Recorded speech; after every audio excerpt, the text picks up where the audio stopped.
우리 예배드리기 전에 앞뒤 좌우로 평화 인사 나누겠습니다. 주님의 이름으로 사랑합니다. 우리 다 함께 일어나셔서 주님의 성령 찬양을 드리며 오순절 후 넷째 주일 하나님께 예배자로 나가겠습니다.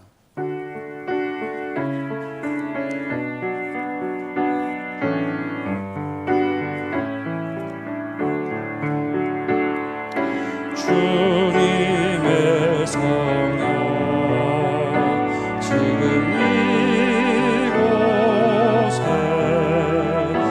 임하소서.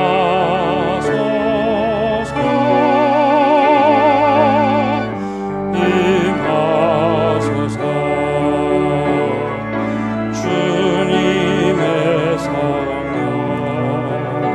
지금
하나님은 영이시니 예배하는 자가 영과 진리로 예배할지니라. 아멘. 은혜가 풍성하신 하나님, 이 시간 성령님 임하여 주시고 우리 각 사람에게 임하셔서 우리가 간절히 드리는 예배를 기뻐 받아 주옵소서. 예수님의 이름으로 기원합니다. 아멘.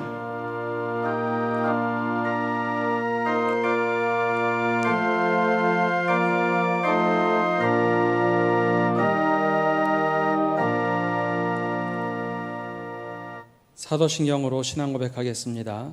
나는 전능하신 아버지 하나님 천지의 창조주를 믿습니다. 나는 그의 유일하신 아들 우리 주 예수 그리스도를 믿습니다.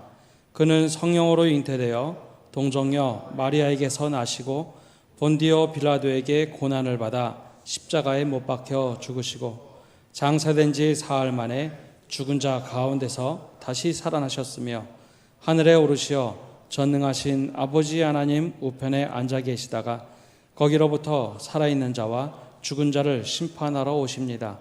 나는 성령을 믿으며 거룩한 공교회와 성도의 교제와 죄를 용서받는 것과 몸의 부활과 영생을 믿습니다. 아멘.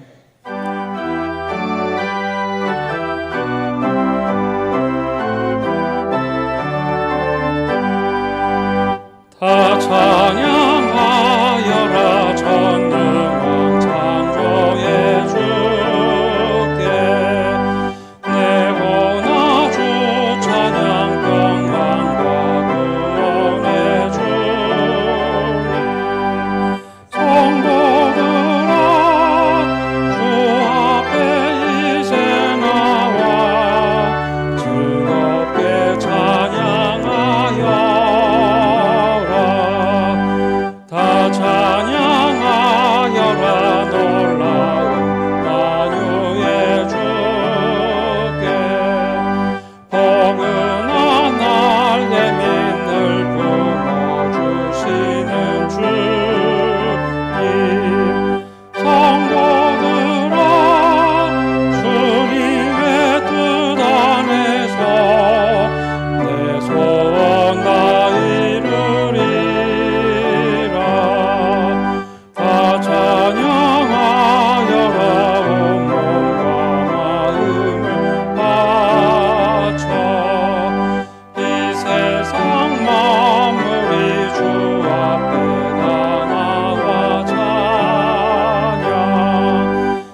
성시교도 교동문 52번 시편 119편의 말씀을 교독합니다.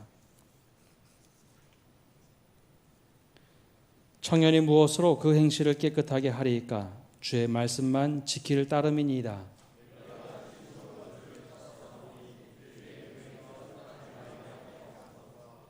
내가 주께 범죄하지 아니하려 하여 주의 말씀을 내 마음에 두었나이다.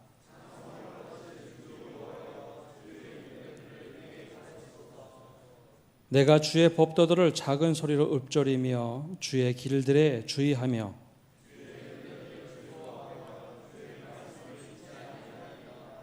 주의 법이 나의 즐거움이 되지 아니하였다면 내가 내 고난 중에 멸망하였으리이다.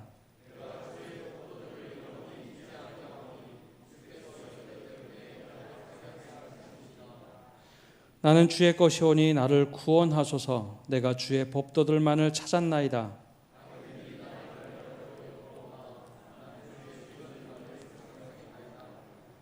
내가 보니 모든 완전한 것이 다 끝이 있어도 주의 계명들은 심히 넓으니이다.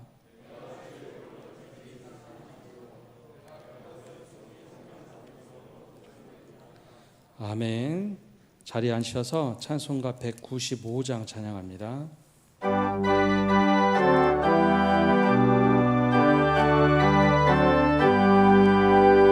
성령이여 우리 찬송 부를 때 진심으로 찬양하게 하소서. 성령이여 우리 기도 드릴 때 우리 곁에 계셔 일러주소서. 성령이여 우리 성경 읽을 때 그 속에서 빛을 보게 하소서. 성령이여 우리 전도할 때에 지혜로운 말씀 주시옵소서. 성령이여 우리 겸손해져서 우리 주와 같이 되게 하소서.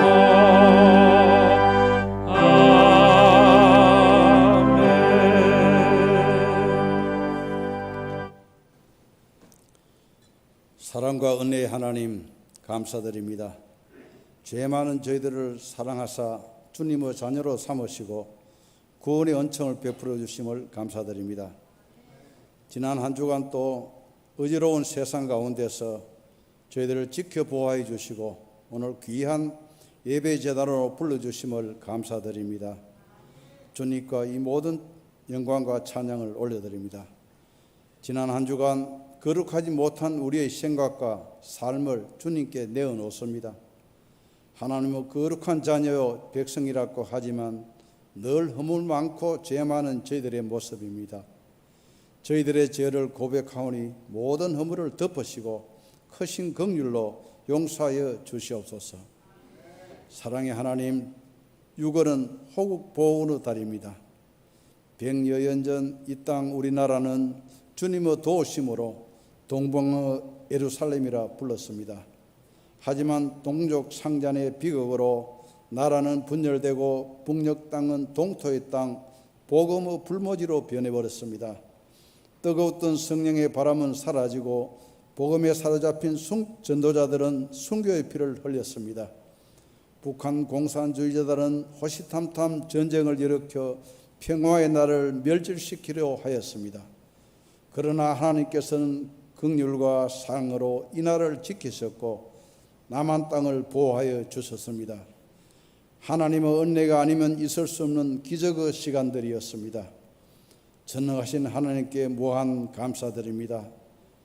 역사의 주관자이신 하나님, 이제 이 나라를 복음으로 다시 한번 일으켜 세워 주시옵소서. 주님의 백성들을 주님의 군사로 일으켜 세우시고 영적으로 무장시켜 주시옵소서. 주님의 말씀과 믿음의 방패로 이 나라를 어지럽히는 모든 세력들도 척결하여 주시옵소서. 북한 지도자들의 헛된 망상도 깨우쳐 주시고 평화 통일의 길로 인도하여 주시옵소서. 여호와께서 집을 세우지 아니하시면 세우는 자의 수가 헛되며 여호와께서 성을 지키시지 아니하시면 파수꾼의 깨어있음이 헛되도다 하셨습니다. 주님께서 친히 세우신 이 나라를 지켜보아여 주시옵소서. 이곳에 일찍이 하나님의 뜻이 계셔서 우리 선한교회를 세우시고 이 지역 복음화의 앞장서게 하심을 감사드립니다. 우리 교회가 주님과 동행하는 교회로 든든히 서가기를 원합니다. 주 안에서 주님 주시는 힘과 능력으로 하나님의 전신갑주를 입고 성령 안에서 기도하고 깨어 구하기를 힘쓰는 교회가 되게 축복하여 주옵소서. 온 성도들이 강하고 담대한 믿음으로 날마다 주님을 송축해 하옵소서. 내 영혼이 주님을 날마다 찬양하게 하옵시고 묵상하게 하옵시고 기도하게 하옵소서. 우리 모두가 주님의 교회를 위해 헌신하고 봉사함으로 우리 스스로의 비전과 사명을 이루게 하시고 교회가 부흥되는 놀라운 복을 더하여 주옵소서. 코로나19로 인해 이 세상 곳곳에서 여러 가지 어려움을 겪고 있습니다. 우리 교회도 올 한 해 계획했던 여러 가지 일들이 뒤로 미뤄지고 있습니다. 조속히 종식되어 정상화될 수 있도록 역사하여 주옵소서. 영육간에 힘들어하는 성도들에게 치유의 은사가 있기를 원합니다. 경제적 어려운 성도들에게 물질의 복을 채워 주옵소서. 힘들 때나 평안할 때나 주님이라면 어떻게 하실까 두려움과 떨림으로 하루하루를 살아가는 우리 모두가 되기를 원합니다. 이 시간 담임 목사님을 성령 충만케 하사 선포되는 말씀을 통해 우리의 심령이 변화되는 놀라운 은혜의 시간이 되기를 원합니다. 우리의 구원자시오 은혜가 풍성하신 존귀하신 예수님 이름으로 기도드리옵나이다. 아멘.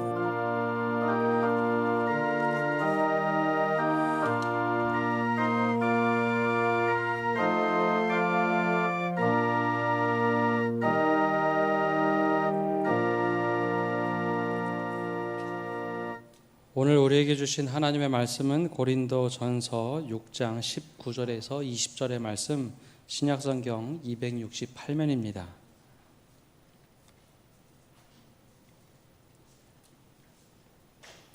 이제 하나님의 말씀을 봉독합니다. 너희 몸은 너희가 하나님께로부터 받은 바 너희 가운데 계신 성령의 전인 줄을 알지 못하느냐? 너희는 너희 자신의 것이 아니라 값으로 산 것이 되었으니 그런즉 너희 몸으로 하나님께 영광을 돌리라. 아멘. 우리 이 시간 할렐루야 찬양대의 중창으로 하나님께 영광 돌리겠습니다.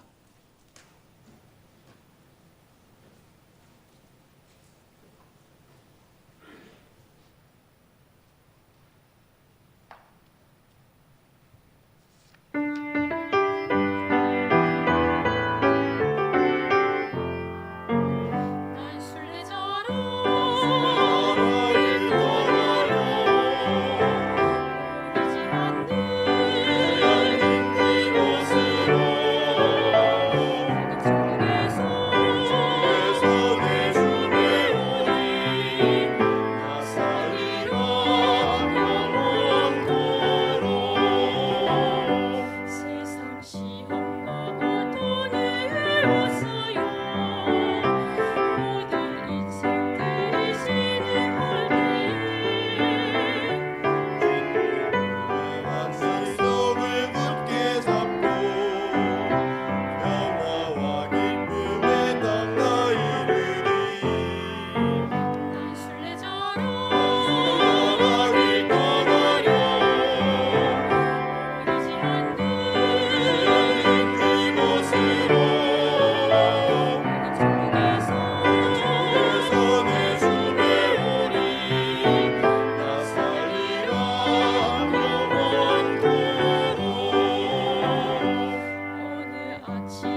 지난 한 주간도 주님 안에서 평안히 거하셨는지요?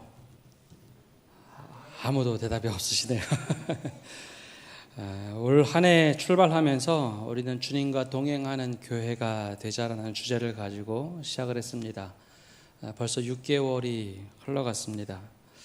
우리 찬송에 나오듯이 주 예수와 동행하니 그 어디나 하늘나라, 하나님 나라라고 고백을 했는데, 코로나19가 우리 삶 속에 들어오면서 주님과 동행하는 삶에 대한 기대보다는 잃어버림이 좀 많았지 않는가라는 생각을 하게 됩니다.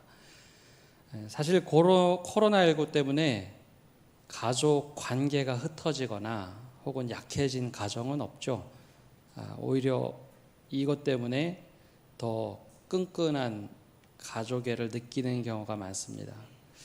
그것과 동일하게 원래 코로나19 때문에 우리가 믿음이 약해지거나 하나님과 동행하는 것이 약해질 만한 이유는 없습니다. 단 우리가 그렇게 하지 못함에 대한 걱정, 두려움에 휩싸일 뿐이죠. 오히려 코로나19 때문에 하나님과 더 동행해야겠다라고 생각하는 것이 오히려 믿음의 바른 모습이고 자세일 겁니다. 이제 한 회기가 지나가고 이제 다음 주부터는 하반기가 시작이 됩니다. 혹 상반기에 주님과 동행하며 살았던 삶에 많은 놓침이 있었다면 이 하반기가 시작되는 7월부터는 내가 조금 더 분발해서 주님과 내가 동행하겠습니다. 일상에서도 가정에서도 직장에서도 주님과 더 동행하겠습니다. 다짐하며 살아가시는 성도 여러분 되시기를 바랍니다. 오늘은 교회다움의 세 번째 성령의 전에 대하여 함께 말씀을 나누고자 합니다. 성령의 전된 우리의 몸. 사도 바울은 고린도전서 6장 19절에 다음과 같이 이야기하고 있습니다. 우리 19절 말씀 함께 읽어보겠습니다. 19절입니다. 너희 몸은 너희가 하나님께로부터 받은 바 너희 가운데 계신 성령의 전인 줄을 알지 못하느냐? 너희는 너희의 자신의 것이 아니다. 아멘. 우리의 몸을 하나님의 전이다라고 사도 바울은 이야기합니다. 원래 사도 바울이 이 이야기를 하게 된 고린도 교회의 배경이 있습니다. 이 고린도라는 지역은 항구 도시로 물질이 그리고 문명이 굉장히 발달된 곳이었습니다. 또 신전도 굉장히 많은 도시였죠. 원래 고린도 사람들은 신전에 드나드는 것을 어려워하지 않았습니다. 문제는 신전의 문화가 아주 음란의 문화였다는 것이죠. 예수 그리스도를 주로 고백하고 그리스도인이 되었는데 그 신앙생활 한다는 것 의미 안에는 자유가 있다라는 의미를 고린도 교인들이 알고 있습니다. 우리가 죄의 종되었다가 사탄의 종되었다가 하나님의 자유함을 얻었다라는 생각이죠. 맞는 말입니다. 근데 이것이 신앙생활 하면서 조금씩 옅어져 갔습니다. 자유함을 방종하고 착각을 했죠. 섞어버렸습니다. 문제는 내 마음대로 하는 것이 자유라고 생각하다 보니 경계를 넘어가기 시작합니다. 이것은 하면 안 되는 것인데 이것조차도 자유다라고 생각한 거죠. 하나님께서 우리를 자녀 삼아주시고 우리가 예수님을 믿으면서 구원을 받았기에 모든 것은 다 자유고 허용된다고 생각을 했습니다. 그러다 보니 옛 모습이었던 신전의 음행의 문제 혹은 여러 가지 모습들을 그대로 과거의 모습대로 따라했습니다. 그러면서도 모든 것이 우리가 가하지 않는가? 우리가 예수님을 믿기에 자유를 주셨으니 모든 것이 가하지 않는가? 구원받았으니 다 괜찮다라는 생각을 하게 됐죠. 사도 바울이 고린도 교회를 세우고 에베소 지역에 있을 때 이 소식을 듣게 됩니다. 그래서 붓을 들어서 쓴 편지가 이 고린도 전서입니다. 사도 바울이 권면을 합니다.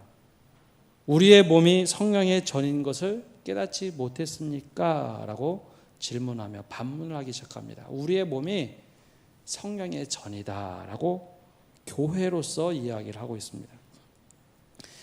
소극적인 의미로 보면 성령이 내 안에 거하시는 것, 거하시도록 하는 것, 이것이 성령의 전으로서 우리의 몸을 다스리는 방법입니다. 그런데 이것을 조금 더 바꾸어서 적극적인 모습으로 보면 성령께서 내 안에 계셔서 나를 인도하시는 삶으로 사는 것, 이것이 바로 성령의 전인 우리들의 모습입니다. 하나는 성령이 거하시기만을 바라는 것, 내가 죄를 안 지어야지, 뭐를 안 해야지 하고서 성령을 모시고 있다면, 두 번째 적극적인 모습은 내가 성령의 전으로서 인도하시는 대로 살아가는 것, 그것을 의미하죠. 사도 바울은 아마 이 말씀을 기록하면서 밧세바와 다윗을 떠올렸을 겁니다. 다윗은 정말 승승장구하는 왕으로 등극을 하게 됩니다. 모든 권력 가지게 된 왕으로서 등극을 하게 되죠. 이스라엘의 2대 왕이었습니다. 그러니 얼마나 막강한 권력을 가지고 있었을까요? 그런 가운데 우리아의 아내 밧세바를 범하게 됩니다. 그리고 나단의 선지자의 지적에 따라 그는 크게 내가 잘못했구나를 깨닫죠. 그리고 나서 고백하며 기도한 것이 시편 51편에 나오는 기도의 내용입니다. 그는 이렇게 고백을 하죠. 주의 얼굴을 내 죄에서 돌이키시고 내 모든 죄악을 지워주소서. 하나님이여, 내 속에 정한 마음을 창조하시고 내 안에 정직한 영을 새롭게 하소서. 나를 주 앞에서 쫓아내지 마시며 주의 성령을 내게서 거두지 마소서. 주의 성령을 내게서 거두지 마소서라고 기도를 했습니다.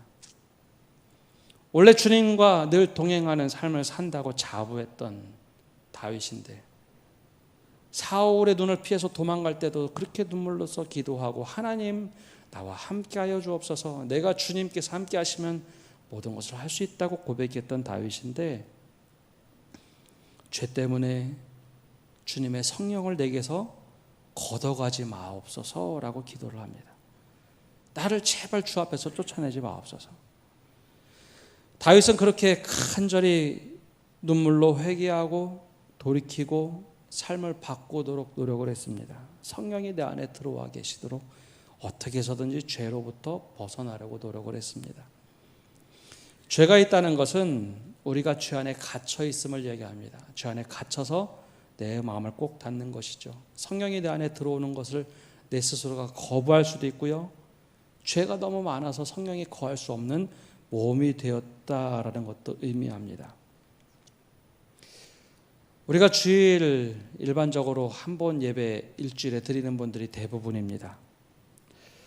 저는 이것을 신방하고 주일 예배 드리는 것 이렇게 한번 떠올려 보게 됐는데요. 제가 1년에 한 차례 성도들 신방을 하게 됩니다. 그러면 가정에서는 청소를 하죠.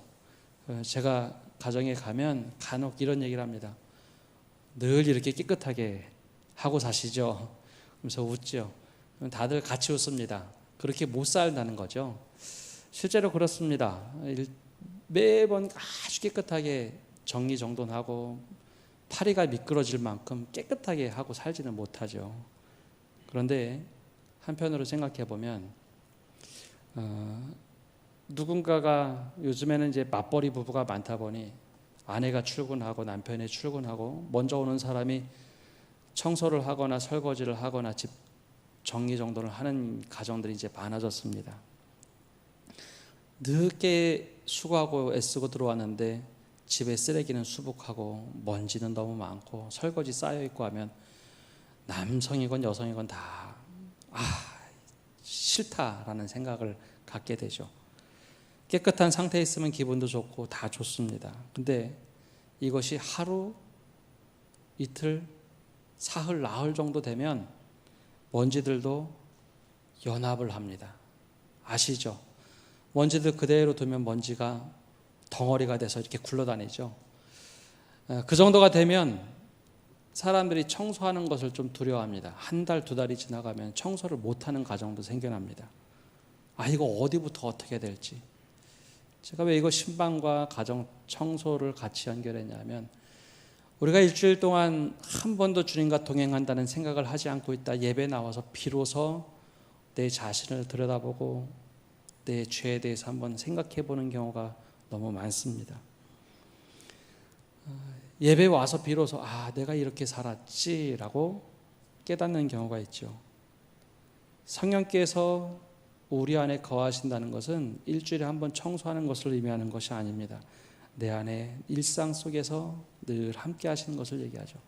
우리가 집 청소를 하듯이, 매일매일 청소를 하듯이, 또 주변 정리를 하듯이, 설거지를 하듯이 성령께서는 내 안에 늘 들어와 계시기를 원하시는 분입니다. 그러기에 내가 늘 내 삶 속에 있는 죄 혹은 잘못된 것을 늘 돌아봐야 합니다. 늘 깨끗하게 뭐 하자는 얘기가 아니라 성령이 내 안에 들어오시기에 불편한 사람은 아닌지 그것을 한번 봐야 합니다. 근데 이것까지는 일반적으로 우리가 늘 하는 얘기입니다. 근데 여기서 사도 바울은 한 가지 더 나가야 되지 않겠습니까? 라고 이야기를 하죠. 20절에 이렇게 얘기를 합니다. 값으로 산 것이 되었으니 그런즉 너희 몸으로 하나님께 영광을 돌리라.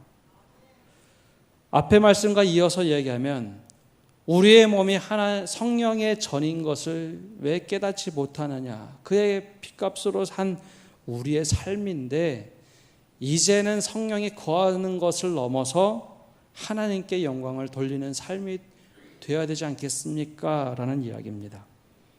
즉 성령이 사용하시기에 우리가 편한 사람입니까? 성령이 인도하신 대로 사는데 우리가 편한 사람입니까? 라는 이야기입니다. 우리도 사람들과 일하다 보면 어떤 사람들에게 일을 맡기곤 합니다. 혹은 같이 일을 하게 되죠. 그러면 어떤 사람들은 척척척 알아서 일을 합니다. 아, 이쯤에서는 이렇게 하면 되겠다. 미리 알아서 일을 하는 사람들이 있습니다. 그런 사람들과 일을 하다 보면 참 편하죠. 그리고 미리 헤아려 알고서 하는 사람들을 만나면 정말 편합니다. 때로는 그런 사람들에게 더 많은 일을 맡겨서 그 사람이 얼마만큼 일을 할 수 있는지 척도를 재보기도 합니다. 그런데 그 사람들의 인상을 찌푸리지 않고 열심히 하면 그 사람들에게 더 많은 일들을 맡기는 것은 당연한 일입니다. 성령께서 우리 안에 거하신다는 것, 성령께서 우리 안에 거하셔서 우리를 인도하신다고 할 때 우리는 얼마만큼 편한 사람일까요? 나는 얼마만큼 하나님께 쓰임 받는 사람 혹은 하나님께 내어드리고 하나님이 쓰시기에 편한 사람일까요? 성령께서 나를 인도하고 싶은데 내가 굉장히 불편한 사람은 아닌지, 내가 거기에 대해서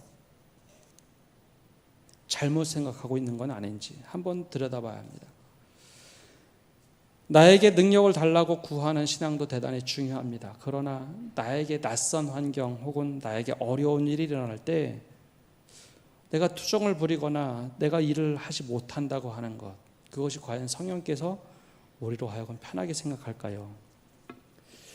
높은 뜻 숭의교회에서 은퇴하셨던 김동호 목사님이 작년부터 날마다 기막힌 새벽이라는 방송을 하기 시작했습니다. 요맘때 아마 6월 초쯤부터 방송을 했던 것으로 기억이 나는데요. 김동원 목사님은 청년사역의 대부였습니다. 저도 청년사역을 할 때 청년사역의 획을 걷다라고 할 만큼 모든 교회의 역량을 청년사역에 집중했던 사역자였습니다. 서울에서 학원 복음주의 운동도 했었고요. 또 선교단체들과 함께 연합사역도 많이 했죠. 높은 뜻 숭의교회 은퇴하고 나셔서 다른 사역을 조금 준비하던 가운데 작년 이맘때쯤에 페이스북에 글 하나가 올라왔습니다. 폐암에 걸렸다라는 자신의 소식을 올렸죠. 그때 항암 투병 생활을 이미 하고 있을 때였습니다. 내가 너무 우울하고 어려워서 이 시간을 조금 보내다가 기도하면서 깨달은 것을 가지고 글을 올렸습니다. 그러면서 이 또한 하나님의 은혜구나라는 글을 올렸죠. 그리고 나서 눈을 들어서 보니 암투병 환자들이 눈에 보이기 시작했다라는 이야기를 했습니다. 목회자로 살아갈 때는, 담임으로 있을 때는 암투병하는 사람들을 기도해주고 목양하고 하는 일에 당연하게 했지만 당신께서 암에 걸려보니 암 환자들이 눈에 확 들어오더라는 겁니다. 그리고 암 환자들 모임에 같이 참여를 했고 그들에게 하나님 말씀이 필요하다는 것을 깨닫고 같이 말씀을 나누기 시작했습니다. 그리고 그들과 함께 흔쾌히 우리 같이 집회를 하자. 투병자들을 위해서 집회도 만들었습니다.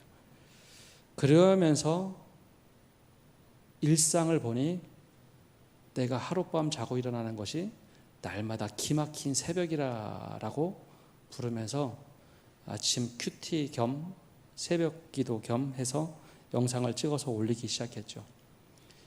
매일매일 삶이 은혜라는 것을 비로소 깨달았다라고 얘기했습니다. 그래서 목사님이 이야기하기를 성령께서 나로 하여금 사역의 지평을 열어주었다, 넓혀주었다라고 얘기를 합니다. 한 교회 담임 목사를 할 때는 내 성도들이 이 한정에 되었었는데 이 방송을 하면서부터 수많은 사람들이 방송을 듣기 시작을 하고 암투병하는 사람들이 이 방송을 들으면서 힘을 낸다라는 것이었죠.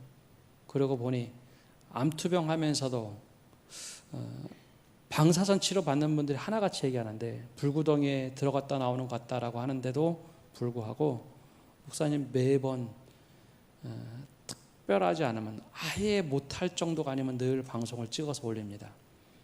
그리고 한 번은 암 환자들 집회 가서 설교를 해야 하는데 그 전주에 항암 치료를 받아서 너무 힘든데 링거를 맞고 설교하고 내려와서 또 링거를 맞고 누워있고 그렇게 집회를 합니다. 하나님께서 허락하셨으니 하겠습니다. 지난주에도 글 하나가 또 올라왔습니다.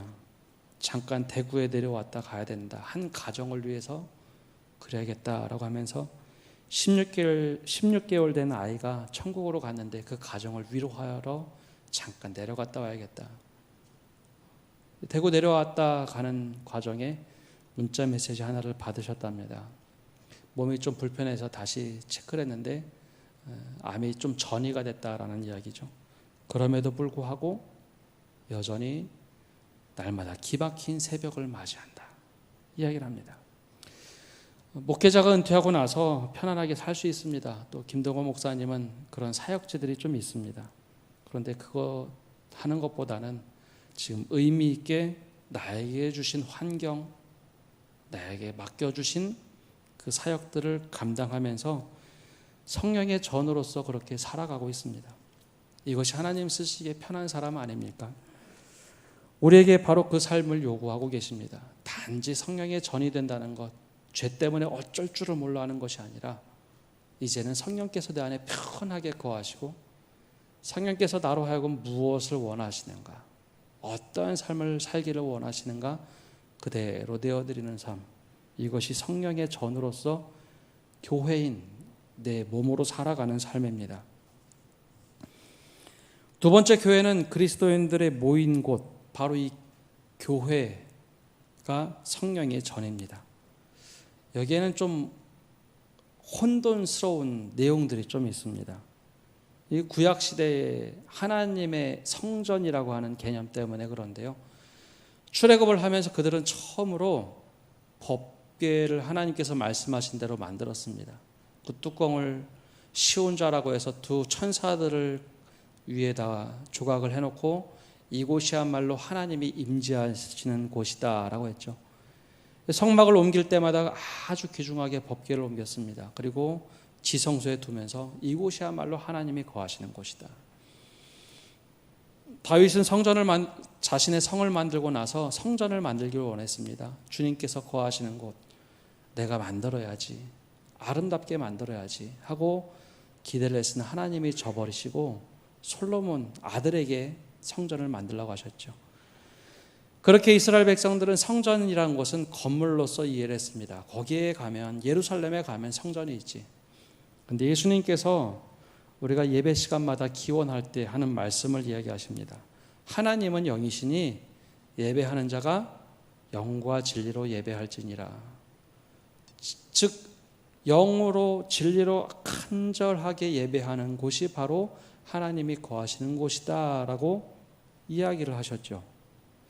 실제로 예루살렘 성전이 완전히 무너져 버렸습니다. 돌 위에 돌 하나도 남지 않고 완전히 회파가 되어버렸어요. 더 이상 성전의 개념이 없어졌습니다. 그래서 유대인들은 성전 대신 회당을 만들고 그곳에서 말씀을 듣고 가르치기 시작했습니다. 그러다 보니 이 성전의 개념이 막 혼란스럽습니다. 건물로서 성전이라고 하면 더 이상 그런 성전은 이 세상에 존재하지 않습니다. 예배당일 뿐입니다. 그러나 반대로 우리가 예수님을 주로 고백하고 우리가 함께 모여서 예배하는 이 모임 자체가 성전이 됩니다. 그래서 지금 우리가 예배 드릴 때는 이곳이 성전이 됩니다. 건물로서 성전이 아니라 예배하고 있는 이 자리가 성전이 되는 것이죠. 그렇다면 오늘 예수님께서 바울이 말하고 있는 이 말씀을 조금 더 여기에 적용을 해보면 어떨까요? 예수님께서 지금 이 자리에 함께 계시는 우리 교회로서의 성전, 예수님이 정말 영으로 임하실 때 우리 교회는 편한 곳입니까? 불편한 곳입니까? 성령께서 사역을 하고자 하는 곳에 바로 우리 교회는 편한 곳입니까? 아니면 불편한 곳입니까? 우리가 지금 예배를 드리고 있는 이 예배, 간절한 예배, 여기가 바로 성령이 임하신다면 단지 예배뿐만 아니라 우리가 하고 있는 모든 사역, 모든 모임에 성령이 거하시기에 정말 편하고 사역하기 좋은 곳인가 아니면 불편하신 곳인가 우리가 한번 물어봐야 합니다. 지금 인터넷으로 가정 예배를 드리고 있는 가정들도 마찬가지입니다. 내가 정말 영과 진리로 예배하고 있는가? 만약에 그렇지 않고 내가 오늘도 잠시 예배 드리는 시간으로만 생각하고 대충 하고 있다면 과연 여기에 성령의 전으로서 우리 가정이 이루어지고 있는가? 한번 질문해 봐야 합니다. 우리의 구역, 남선교회, 여전도회, 수많은 기관들, 교회학교뿐만 아니라 모든 조직이 성령께서 임하시는데 정말 편한 곳인가? 더 나아가서 성령께 온전히 영광을 돌릴 수 있는 모임인가 아닌가를 우리는 질문해 봐야 합니다. 단지 죄를 짓는다 안 짓는다를 넘어서 하나님께 충분히 영광을 돌리고 있는가? 그것이 바로 성령의 전으로서의 교회라는 겁니다. 만약에 그런 모습에 불편하거나 부족한 모습이 있다면 좀 바꿔야 합니다. 내 삶도 마찬가지지만 교회도 바꿔야 합니다. 둘째는 아까 말씀드린 것처럼 이 건물이라는 교회, 예배당이 성전은 아니지만 우리가 함께 모여서 들을 때 바로 이곳은 성전이 되어집니다.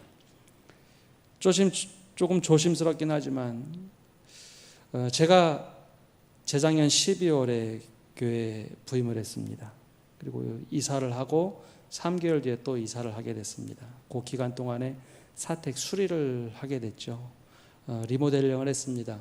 재직해 다 보고 드린 것처럼 그렇게 3개월 기간이 좀 소요가 됐습니다. 사택에 입택하고 나서 하나님께 사실 죄송한 마음이 들었습니다. 아까 다윗 이야기를 했는데요. 다윗의 마음이 조금 이해가 됐습니다. 다윗이 본인의 성을 짓고 나서 다윗성을 짓고 나서 하나님께 열심히 기도를 합니다. 주님, 제가 성을 이렇게 지었는데 주님의 성전이 없으니 참 죄송합니다. 부끄럽습니다. 라는 고백이었죠. 사실 저도 사택에 깨끗한 집에 들어가 살면서 좀 죄송한 마음이 들었습니다. 우리 교회를 보면서 조금 교회가 먼저 손을 봐야 될 것을 봐야 되는 것은 아니었는가라는 생각이었죠. 그래서 작년에도 그렇고 올해도 그렇고 3월과 4월에 교회 대청소를 하자 해서 본당부터 유리를 닫고 다 빼놔서 한번 청소를 했습니다. 그래도 여전히 하나님께는 죄송한 마음이 있습니다. 물론 하나님께서 물질에 갇히거나 외적인 모습에 갇히거나 좌우되는 분이 아닙니다. 그럼에도 불구하고 다윗의 마음이 고스란히 느껴지는 것은 어쩔 수 없나 봅니다. 동시에 성도들이 모이는 성령의 전으로서의 우리 교회를 떠올려 볼 때 어르신들이나 아이들에게 위험한 것은 없는지 괜찮은지라는 생각을 늘 하게 됩니다. 사실 3주일 전부터 교회학교 예배를 드리면서 제일 많이 이야기 나온 것 중에 하나는 안전이 보장되는가였습니다. 사실 본당에 오늘 예배를 드리면서도 문도 창문을 더 개방을 해야 되는데 그러지 못하는 교회 형편이 좀 있습니다. 이것이 좀 많이 안타깝습니다. 물론 하나님은 공간에 제한받지 않으시나 교회를 이루고 있는 성도 한 사람 한 사람이 성전이라고 할 때 성령의 전이라고 할 때 이것이 불편하면 안 되겠다라는 생각을 하고 있습니다. 오늘 말씀을 맺어봅니다. 우리 교회는 성령의 전이어야 합니다. 성령이 우리 안에 거하도록 하는 것, 내 삶에 거하도록 하는 것, 단지 주일 예배 한 번 청소하고 하는 것이 아니라 매일매일 삶 속에서 성령의 전으로 살아가고 있습니까? 우리 스스로에게 늘 물어봐야 합니다. 성령과 동행한다는 것, 성령의 전으로서 우리의 몸을 드린다는 것, 단지 죄 짓고 안 짓고 거기에만 너무 집착해서 아무것도 안 하는 것이 아니라 이제는 좀 더 나아가서 하나님께 온전히 영광을 돌리기 위하여 성령께 붙잡힌 삶, 성령께서 인도하시는 삶이 되어야 합니다. 그러게 우리는 하나님의 쓰시기에 편한 사람입니까? 아니면 불편한 사람입니까? 내 상황과 환경을 만들어 주셨을 때 나는 여전히 거기서 불평하고 계십니까? 아니면 그 가운데서 성령께서 나로 하여금 이러한 일을 원하시고 계시는구나, 그럼에도 불구하고 성령과 동행하며 일을 하고 계십니까? 목회자에게 김동호 목사님이 대단하다라는 이야기는 아닙니다. 그러나 한 사람의 그리스도인으로서 자신에게 주어진 어려움을 극복하고 성령께서 나에게 이렇게 은혜를 주시고 이끄시는구나 하면서 암투병하는 이들을 위해서 사역하는 것, 바로 이런 것 모습이 성령께서 우리를 인도하시며 편하게 사용하는 사람들의 모습입니다. 또 더 나아가서 우리 교회가 성령께서 정말 편하게 임재하는 교회, 더 나아가서 성령의 전이 되어서 그리스도의 몸이 되어서 하나님께 영광을 돌리는 교회, 이 지역사회뿐만 아니라 모든 부서와 소그룹들이 하나님께 온전히 영광 돌리는 교회가 되기를 원합니다. 바로 이 기쁨을 누리며 살아가는 곳, 이곳이 성령의 전, 바로 교회입니다. 우리 교회가 그 응답하며 살아갈 때 하나님께서 우리에게 은혜 주시기를 원합니다. 우리 말씀을 잡고 우리 함께 찬양하며 나가기를 원합니다. 우리 찬양을 할 때요, 계속해서 이번 달 내내 함께 이런 교회 되게 하소서 우리 고백하며 찬양하는데요, 이 말씀을 떠올려 보면서 함께 찬양하겠습니다.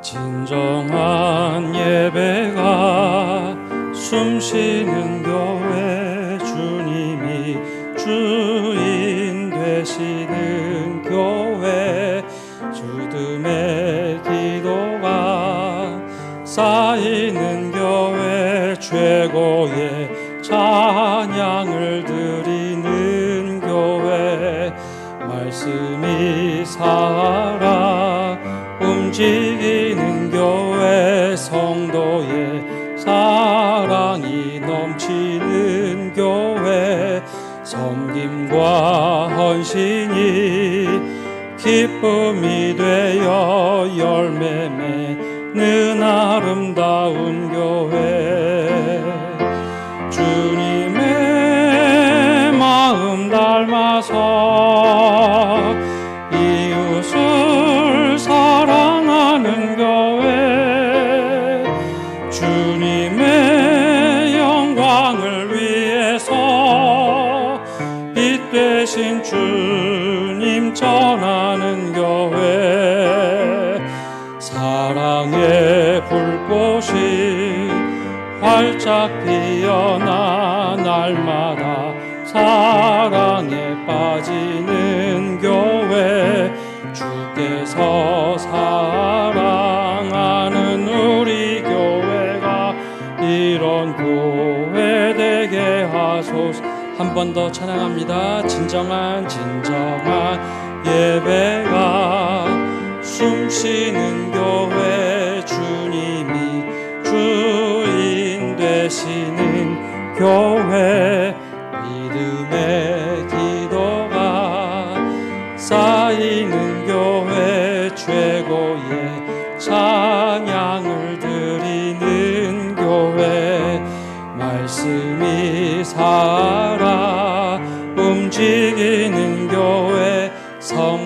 위해 사랑이 넘치는 교회, 섬김과 헌신이 기쁨이 되어 열매 맺는 아름다운 교회, 주님의 마음 닮아서 이웃을 사랑하는 교회, 주님의 영광을 위해서 빛 대신 주님 전하는 교회, 사랑의 불꽃이 활짝 피어나 날마다 사랑에 빠지는 교회, 주께서 사랑하는 우리 교회가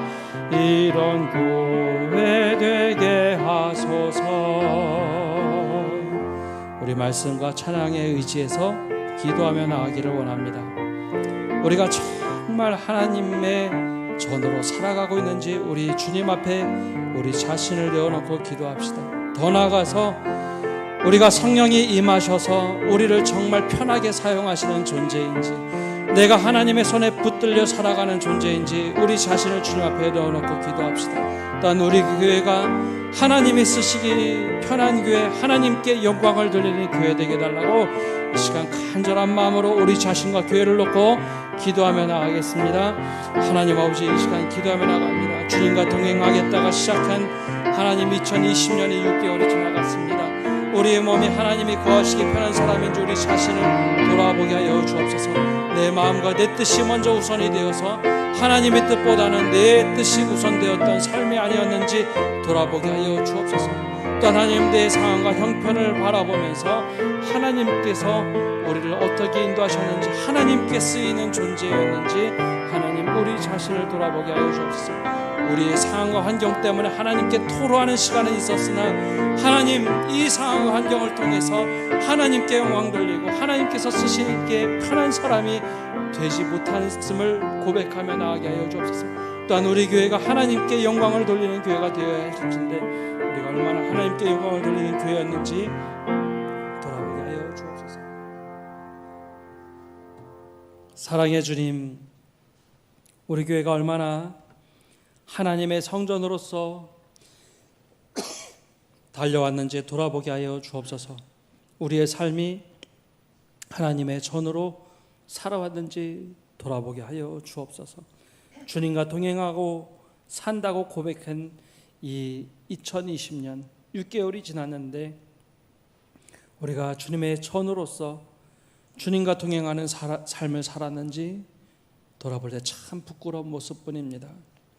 주님, 우리가 이제는 잘못하는 것, 죄된 모습, 그것만 걱정하는 것이 아니라 더 나아가서 주님이 쓰시기에 좋은 삶이 되게 하여 주시고 성령의 전으로서 하나님께 영광 돌리는 삶을 살게 하여 주옵소서. 가정에서도 직장에서도 내가 있는 모든 곳에서 하나님께 영광 돌리는 삶이 되게 하여 주시고 우리 교회 또한 하나님께 온전히 영광 돌리는 모든 부서, 온전한 교회가 되도록 주님 역사하여 주옵소서. 코로나19를 맞이하며 또 이 시대를 통과하며 우리 교회가 세상의 모범이 되는 교회, 하나님께 더욱더 영광 돌리고 세상에게 칭송받는 교회 될 수 있도록 우리 교회 인도하여 주옵소서. 이 모든 말씀 예수님의 이름으로 기도합니다. 아멘. 찬송가 633장 부르며 다 같이 일어나셔서 우리 봉헌하겠습니다.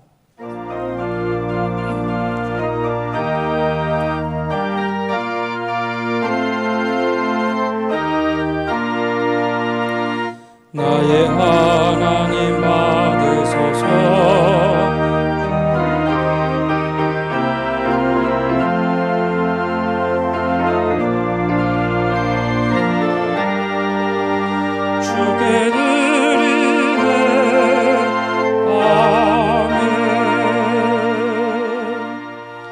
하나님 감사드립니다. 오늘도 주님 앞에 나올 수 있는 건강, 시간, 장소 모든 것 허락하여 주시고 그럼에도 불구하고 인터넷으로 예배할 수 있도록 인도해 주신 것도 하나님께 감사를 드립니다. 주님, 오늘 우리가 예배를 드리며 주님께서 우리에게 선물로 주신 삶, 열심히 살아왔고 그 수고한 애쓰고 노력한 결과로 예물을 주님 앞에 드립니다. 이 예물을 받으실 때 그 사업장과 가정과 직장 위에 차고 넘치는 넉넉한 은혜를 부어주시고 이 예물이 쓰이는 곳곳마다 하나님 나라가 임하게 하여 주시고 하나님 나라 축제가 이루어지는 곳이 되도록 은혜를 내려 주시옵소서. 아픈 환우들을 위해서 기도합니다. 병상에 있는 환우들, 또 마음이 힘들어하는 이들 주님께서 찾아가 주셔서 위로하여 주시고 하나님의 한없는 은혜를 부어주셔서 힘을 내고 함께 나와 예배할 수 있는 은혜 허락하여 주시옵소서. 하나님, 외지로 군대로 해외로 흩어져 있는 모든 성도들, 인터넷으로 예배하는 성도들 주님께서 기억하여 주시고 그곳이 영과 진리로 예배할 때 하나님께서 임재하는 곳이 되게 하여 주시고 성전이 되게 하여 주옵소서. 오늘 예배도 주님께서 기쁘게 받으실 줄 믿으며 이 모든 말씀 예수님의 이름으로 기도합니다. 아멘.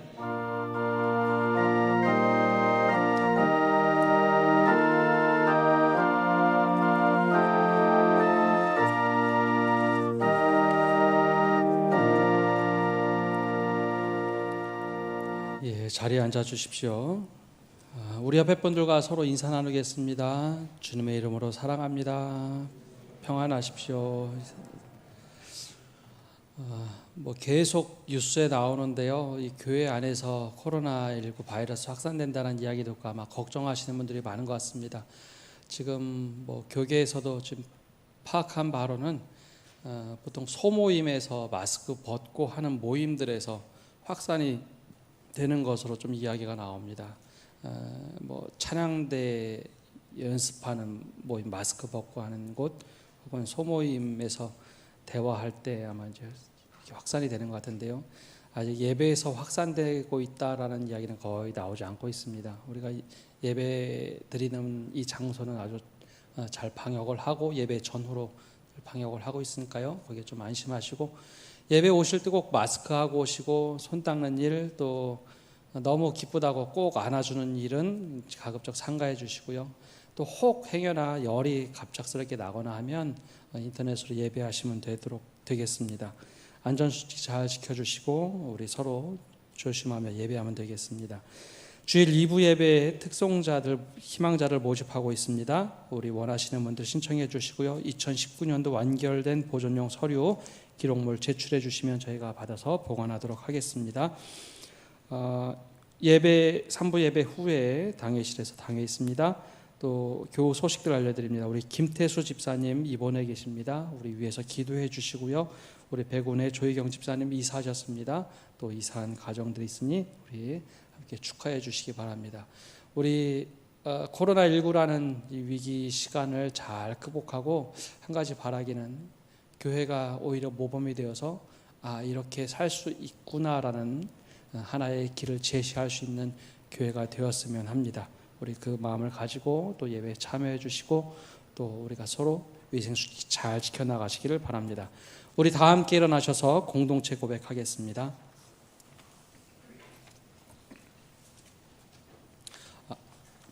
공동체 고백.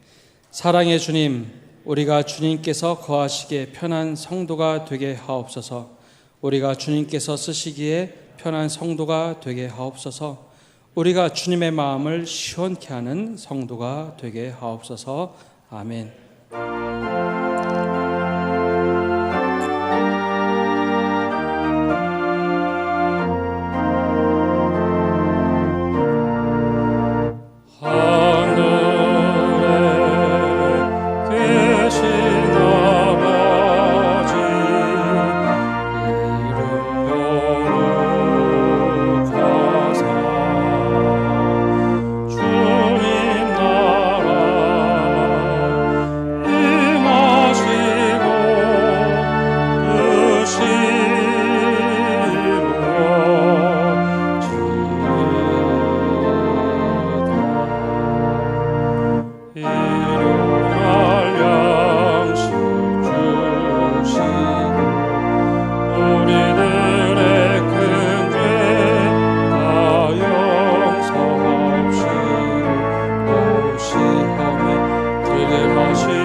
기도하겠습니다. 주님이 그대 앞에 계셔서 그대에게 바른 길을 보이시기 바랍니다.